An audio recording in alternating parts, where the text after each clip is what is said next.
my Panda pals, and welcome back to another recap. Today we're talking The Secret Lives of Mormon Wives, Season 1, Episode 2. Last episode, we ended things with Taylor getting arrested, and this episode, we are doing a little time skip and we fast forward 11 months. Taylor is driving around, and can someone please tell me what the hell is going on with the roof of her car? I don't understand. What are they doing to get it that dirty?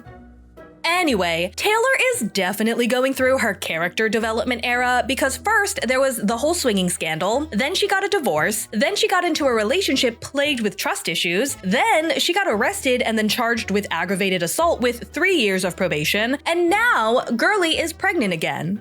After I was arrested, Dakota and I stayed in our relationship. It might not be the smartest decision in our situation, but it is what it is. I don't know if she's talking about the two of them staying together or being pregnant, but honestly, saying it is what it is to either of those things is sort of no bueno. She picks up her mom for a little bit of shopping, and is it just me or does her mother look hella different here? My dumbass legitimately thought, oh my gosh, they cast someone new to play her mom, as if this was a sitcom and not Taylor's actual real-life mother. Anyway, Taylor lets her mother know that at her most recent probation appointment, she was told that she no longer had to check in once every month, and instead, she can just check in once every 6 months. Now, I don't know how probation works, but I'm going to assume that if they tell you you are able to check in less frequently, it's because they think you're doing better and they don't need to keep such a close eye on you. Please correct me if I am wrong. So I don't have to go in every month, that's a step, you know? Yeah, we just shouldn't even be there. I know. Taylor tells us that after her arrest, she was filmed leaving the jail, and that footage immediately circulated online. It was a blessing in disguise that helped me wake up. I'm not gonna go through this again, Taylor. I can't. This does seem true because I found a clip of Taylor on a podcast that happened, I think, a month ago, and on it, she does say that she's been sober ever since the night of her arrest. I've been sober for 2 years, so the night of, I haven't drank since. And a lot of you have said in the comments of my first video that Taylor is going through a huge redemption arc, and I'm really excited to see that develop because I feel like that is such a rarity in the world of reality TV. She tells her mom that she's been super stressed with everything going on, and it does not help that Dakota has been pushing marriage onto her super hard. I'm not fully in. I'm so scared to just get hurt, I guess. She feels like she's always trying to sabotage her relationship and push Dakota away so that she can basically test him and see how much he loves her and if he'll really stay with her no matter what. And she tells us that Dakota has called her out on that. He's like, you're trying to ruin this. You want to ruin this. And he's like, you're gonna do it eventually if you keep trying it. It honestly broke my heart so much to hear Taylor say that she does not think she will ever get over her guilt and that she just defaults to sabotaging all of her relationships because deep down, she does not believe that she deserves to live a happy life. And that's why I really pushed Dakota because I don't feel like I deserve this happy ending life. She tells us that after her arrest, she lost a ton of friends and she really misses having those close bonds with people. I miss having the close friendships, so I would like to just kind of start over, beginning with my baby shower. I think that she needs to get new friends. I feel like it's gonna be way too easy for her to slip back into old habits if she puts herself right back into the same environment she was in before, especially considering that she self-sabotages. We get to hang out with some of the other Momtok girlies. We got Macy, Michaela, and their new friend. Oh, I'm so sorry. This is Whitney. Even with the time skip, changing your hair for the 3rd time, girly, is you okay? Whitney is like, OMG, I was so shocked when I found out that Taylor was pregnant. And Macy's like, really? You were shocked? Because this is pretty on brand for her. Love her, but sometimes I'm like, sweetheart, it's not that hard. And Michaela is like, yeah, Taylor is a fucking idiot. When they say guys think with their dick, that's Taylor. She thinks with her vagina. Think of I don't think she thinks with anything. Whitney asks if the girls are planning on going to Taylor's upcoming baby shower, and Macy's like, obvi, what kind of friend would I be if I didn't go? As if she was not just talking absolute shit about her a second ago. And then Macy asks if they're gonna go, and Michaela is like, is it weird if I say that I'm gonna go right after I called her a fucking idiot? Whitney says that everything Taylor has done has given Momtok an incredibly negative image, and she wants to change that. We need to get back to what Momtok was. You want to exclude her from it? What are you saying? I just think, let's change the culture. So yes, she wants Taylor out.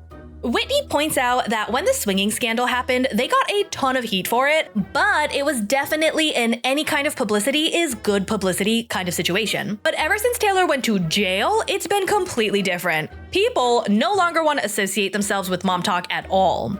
Which makes sense, because there is definitely a difference between naughty Mormon moms swinging and naughty Mormon moms beating up their partners after they get blackout drunk. It's just not as brand friendly. I know for a lot of people, like, brand deals have gone down. We need to make sure to just completely get rid of that culture. They all head to Macy's house to meet up with the other Momtok girlies, except for Taylor, obviously, so that they can film some fresh new content, because they all got bills to pay.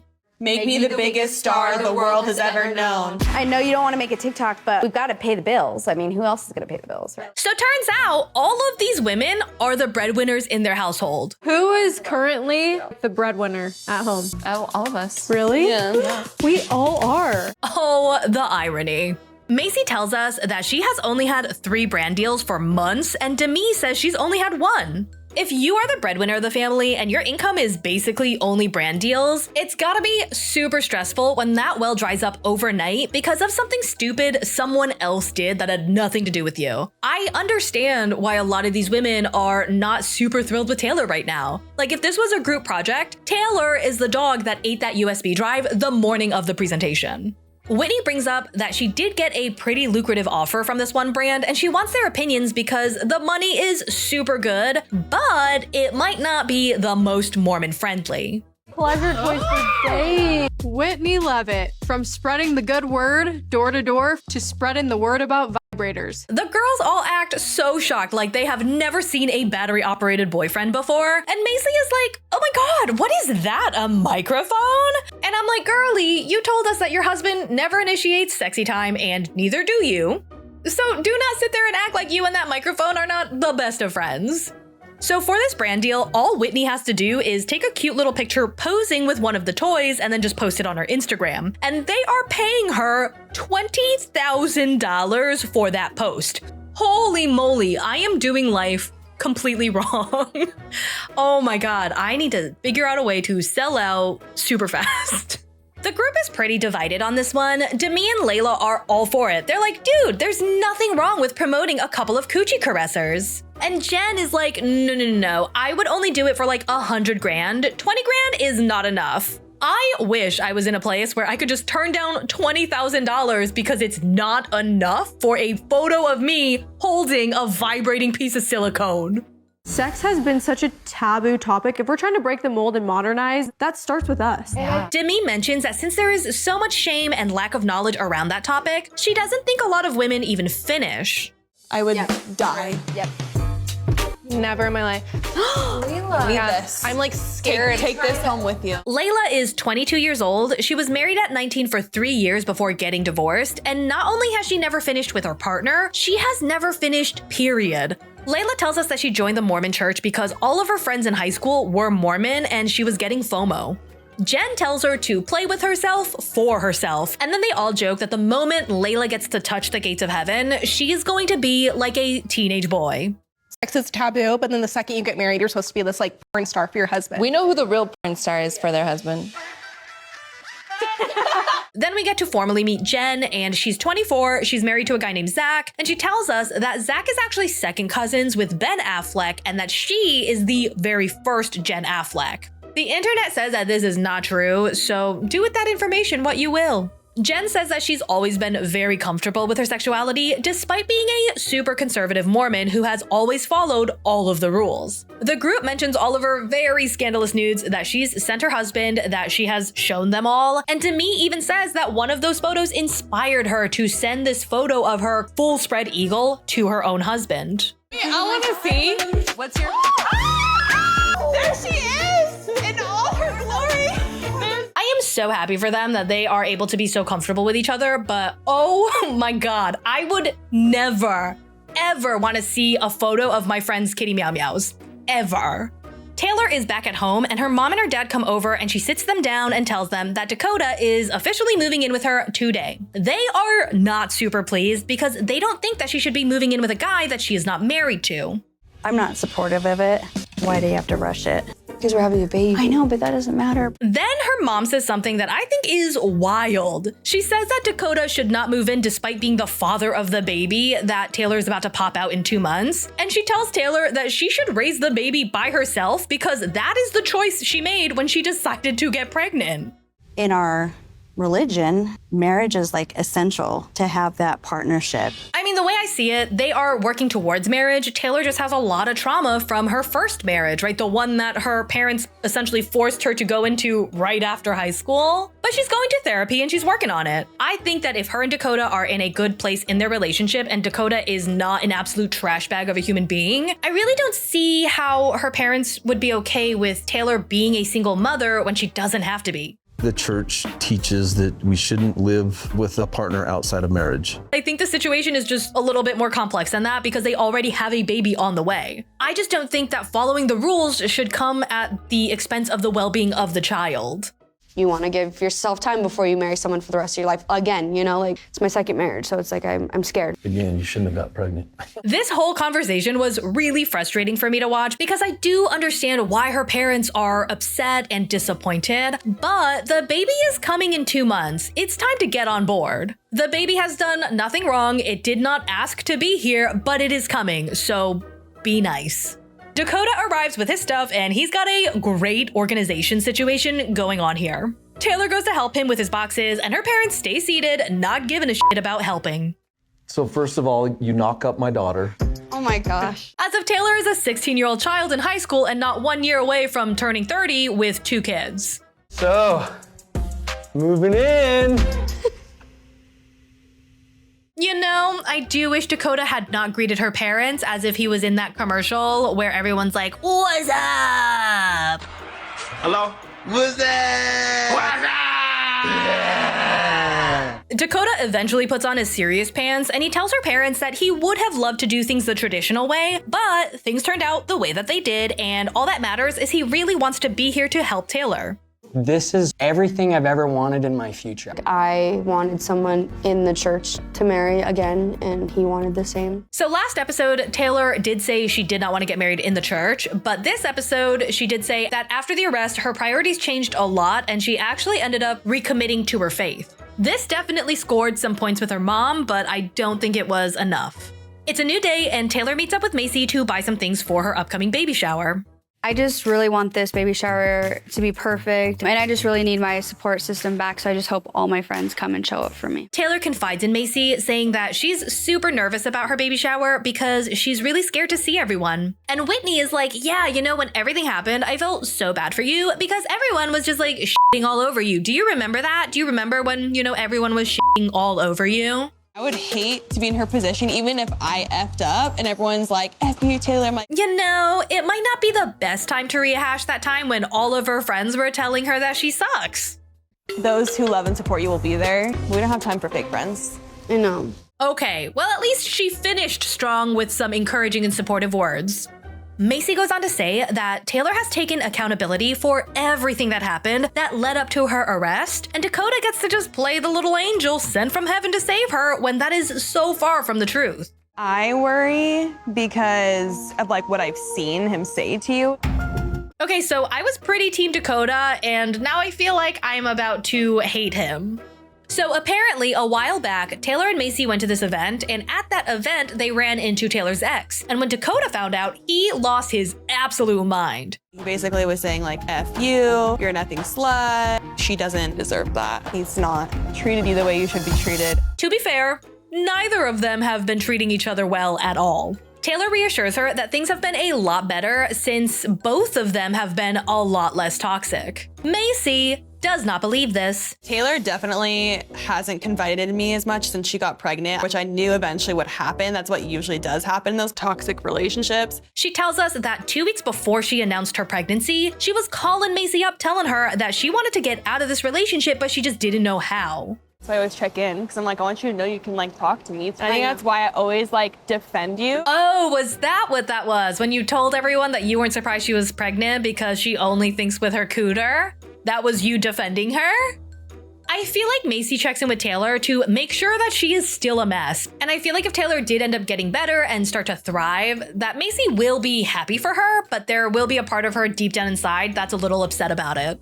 Macy says that Taylor should break up with Dakota and that she would much rather her raise the baby alone and be happy than raise the baby with Dakota and be miserable.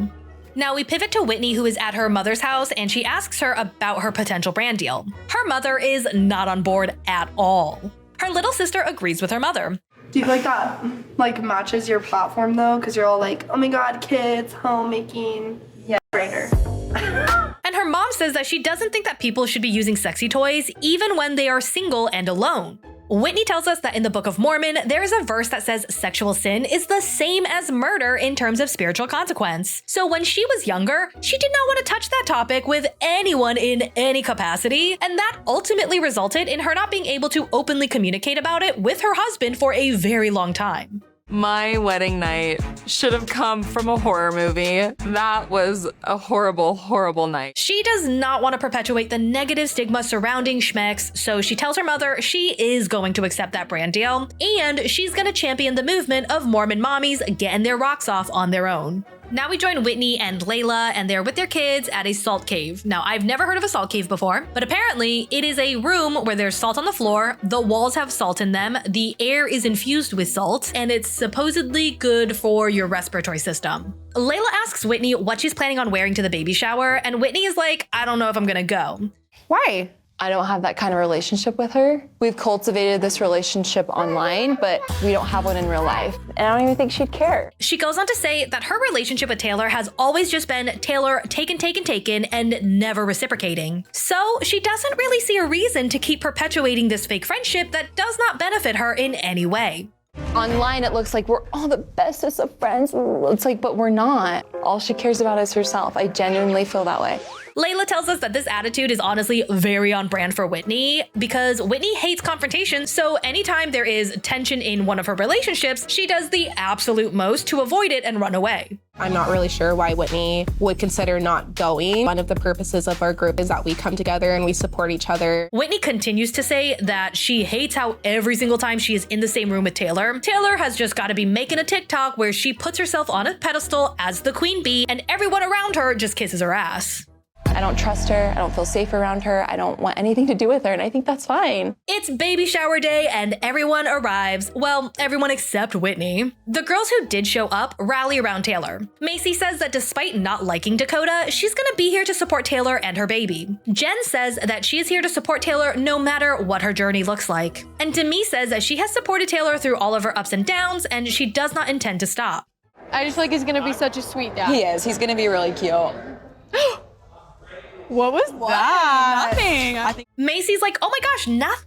I think he's gonna be a great dad. But you know, like when we were at that event together, he kept calling her like an effing whore. So, you know, I do have my reservations. Then, right at that moment, Dakota comes by to collect the ribbons for a game that they're playing, and the ladies all super awkwardly disperse. Oh, is Whitney not here yet? She's not coming. Wait, what? Did she tell her? No, and I told her maybe she should, but she said that Taylor's probably not even gonna notice. Layla tells everyone that she doesn't really want to get super into detail, but Whitney just told her she no longer wants to be associated with Taylor. Taylor then goes up to the girls and she asks them to join her for a group photo, and she asks where Whitney is.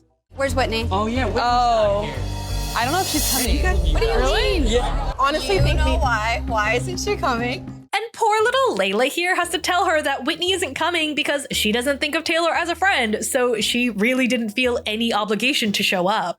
she felt like she didn't need to come today because you guys don't have a friendship.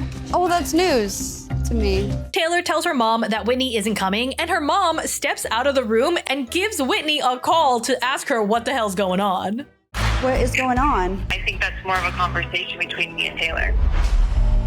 I would be mortified if my mother did this. Like, if the girl wanted to come, she would have come. You are making it so much more awkward for everybody.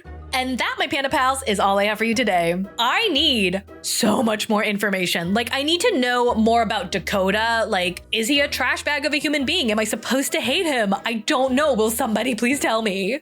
Anyway, next episode, we are gonna see the Momtok rift get even bigger, and it looks like we're gonna get to see some punches go way below the belt. So I am getting a little bit excited about that.